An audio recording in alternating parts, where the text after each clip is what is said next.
I was reading in Esther this morning, the book of Esther in the Bible, and I just wanted to share with you guys that I noticed this morning that the first chapter of Esther is about Queen Vashti and Xerxes, the king, and the last chapter is about Mordecai, the Jew. And I think that's interesting that the book in the Bible was named Esther, and she is in the middle chapters. And it made me think of an Oreo, how the cookie on outside is good, but the middle is the fluffy deliciousness. So it might be kind of a strange way to look at it, but when Xerxes and Vashti in the first chapter, it was kind of like when you split the cookie and you get that just the chocolate deep rich cookie, and it's got meaning in the story all of its own. And then when you go to the last chapter, it's like you have taken the other half of the cookie with the cream and the dark delicious crunchy cookie, and you can kind of see how the whole thing goes together. And of course the middle would be Esther, the double fluffy creamy part of the story. But yeah, I was kind of thinking of it like that, and I was like, there's a lot to this story, and I just kept kind of just meditating on it. I have been for a few days, just thinking about it and realizing that, Esther put her life on the line.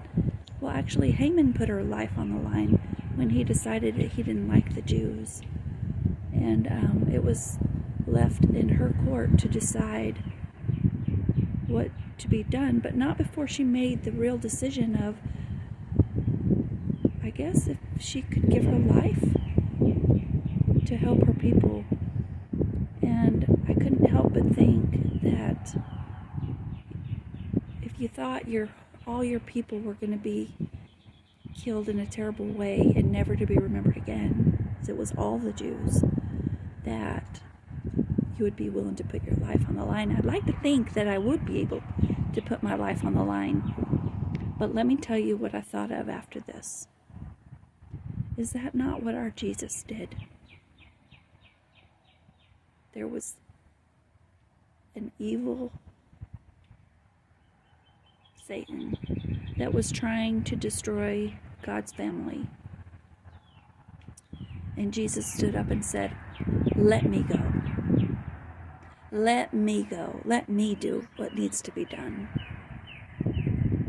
And I think in a small way, well, maybe it's not so small, but Esther did that. She said, "Let it be to me.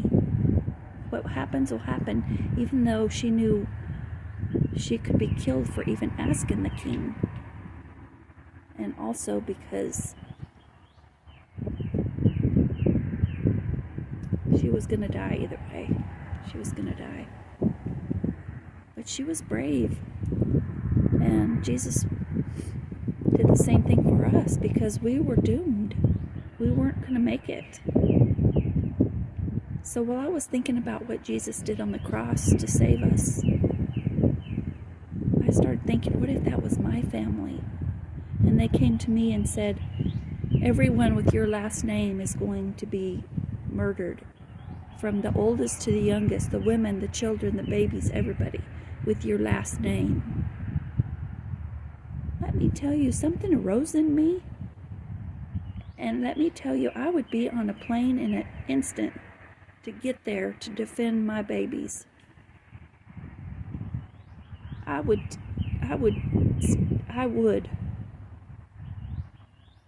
face evil. And in some ways we are facing evil for those we love, those babies with our last name. Sometimes we need to apply the word to our own hearts and our own lives. And remember too that Jesus paid it all. And He is our Savior. Yeah, while I was reading Esther, all this was going on in my mind, and I just wanted to share it with you guys. Think about it.